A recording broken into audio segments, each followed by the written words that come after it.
Hi! Hello అండి. Welcome to my channel Anu's kitchen and vlogs అండి. ఈరోజు వీడియోలో మైదా, పెరుగు, వంట సోడా ఇవేమీ లేకుండా ఇన్‌స్టంట్‌గా పునుగుల్ని ఎలా తయారు చేసుకోవాలో చూపించబోతున్నాను. టేస్ట్ అయితే చాలా చాలా బావుంటాయండి. మీరు కూడా ఒకసారి తప్పకుండా ట్రై చేయండి. అలాగే పైన కరకరలాడుతూ లోపల సాఫ్ట్‌గా చాలా బావుంటాయి. మరి ఇంక అస్సలు ఆలస్యం చేయకుండా ఈ పునుగుల్ని ఎలా తయారు చేసుకోవాలో చూసేద్దాం రండి. ముందుగా బంగాళదుంపలను అయితే స్టవ్ మీద పెట్టేసి ఉడికించుకోవాలి. ఇప్పుడు ఒక బౌల్‌లోనికి ఒక కప్పు వరకు బియ్యం తీసుకోవాలండి. నేను ఇక్కడ రేషన్ రైస్‌తో చేస్తున్నాను. మీరు కావాలంటే నార్మల్ రైస్‌తో కూడా చేసుకోవచ్చనమాట.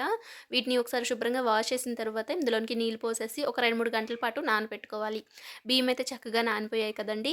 ఇలా నానిన బియ్యాన్ని మళ్ళీ నీళ్ళొంపేసి ఒక 2, 3 సార్లు కడిగి తీసుకోండి. అలాగే ఉడికించుకున్నాం కదా బంగాళదుంపల్ని పైన పొట్టు తీసేసి పీసెస్‌గా కట్ చేసి పక్కన పెట్టుకోవాలి. ఇప్పుడు మిక్సీ జార్‌లోనికి నానబెట్టుకున్న బియ్యాన్ని ఇందులోకి వేసేసుకొని కొద్దిగా మాత్రమే నీళ్ళు పోసుకోండి. మరి ఎక్కువగా వేస్తే గనుక కన్సిస్టెన్సీ అనేది లూజ్ అయిపోతుంది. కాబట్టి కొద్దిగా వేసుకొని ఈ విధంగా అయితే మెత్తగా గ్రైండ్ చేసుకోవాలి. మనకి పిండి అనేది మెత్తగా ఉండాలి. అలాగే మనకి బాగా థిక్ పేస్ట్ లాగా రావాలన్నమాట. ఇప్పుడు ఒక గిన్నెలోనికి పిండినంతటిని కూడా వేసేసుకోండి. ఇప్పుడు అదే మిక్సీ జార్‌లోనికి ముందుగానే ఉడికించుకున్న బంగాళదుంపలు ఉన్నాయి కదా! వాటిని కూడా ఈ విధంగా చిన్న చిన్న పీసెస్‌గా కట్ చేసుకొని వేసుకోండి. ముందుగానే ఉడికించుకుంటే గనక మనకి త్వరగా చల్లారిపోతాయి. అలాగే మిక్సీ కూడా పాడవదు. ఇలా అయితే మనం వేసేసుకొని కొద్దిగా వాటర్ కూడా వేసి బాగా పేస్ట్ లాగా చేసుకోవాలి. ఆలూని కూడా ఈ విధంగా బాగా పేస్ట్ చేసిన తర్వాత ఇప్పుడు ముందుగానే గ్రైండ్ చేసుకున్న ఈ బియ్యం పిండిలోనికి ఆలూ పేస్ట్ కూడా వేసేసుకోండి. ఇలా వేసిన తర్వాత ఇందులోనే రుచికి సరిపడా ఉప్పును కూడా వేసుకొని బాగా మిక్స్ చేస్తూ ఉండాలి. ఈ విధంగా కలిపితే గనక మనకి పునుగులనేవి చాలా బా వస్తాయండి. పిండినైతే ఒక 5 నిమిషాల పాటు బాగా ఈ విధంగా కలిపితే గనక మనకి పునుగులు చాలా బా వస్తాయండి. ఇలా ఒక 5 నిమిషాల పాటు బాగా కలుపుకోవాలి. కన్సిస్టెన్సీ అనేది ఈ విధంగా ఉండాలనమాట. మరీ లూజ్‌గా ఉంటే గనక పునుగులు సరిగ్గా రావండి. ఇప్పుడు ఒక 10 నిమిషాల పాటు పిండిని పక్కన పెట్టుకొని నానబెట్టుకోవాలి.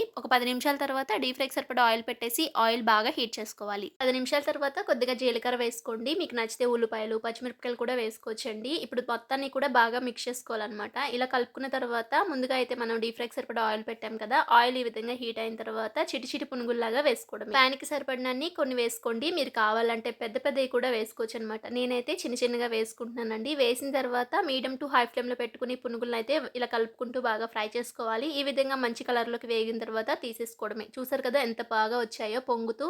ఈ ఇన్‌స్టంట్ పునుగులకి కొన్ని టిప్స్ పాటిస్తే సరిపోతుందండి. చాలా వస్తాయన్నమాట. ముందైతే బియ్యాన్ని ఒక 2, 3 గంటల పాటైనా కూడా నానపెట్టుకోవాలి. అలాగే బంగాళదుంపల్ని కూడా చాలా మెత్తగా ఉడికించుకోవాలి. అలాగే మనం గ్రైండ్ చేసేటప్పుడు చాలా మెత్తగా గ్రైండ్ చేసుకోవాలి. ఇలా చేస్తే గనక పునుగులనేది చాలా పర్ఫెక్ట్‌గా వస్తాయండి. టేస్ట్ కూడా చాలా చాలా బావుంటాయన్నమాట. అంతేనండి ఇన్‌స్టంట్‌గా పునుగులైతే రెడీ అయిపోయాయన్నమాట. పైన క్రిస్పీగా లోపల సాఫ్ట్‌గా చాలా టేస్టీగా ఉంటాయి. మా పిల్లలైతే భలే ఇష్టంగా తిన్నారు. మీరు ట్రై చేయండి. మీరు కూడా ఒకసారి ట్రై చేసి మీకెలా కుదిరిద్దో కామెంట్ సెక్షన్‌లో కామెంట్ చేయండి. నా వీడియో గనుక మీకు నచ్చినట్లయితే ప్లీజ్ లైక్ చేయండి, షేర్ చేసి సబ్స్క్రైబ్ చేసుకోవడం మర్చిపోకండి. Thank you.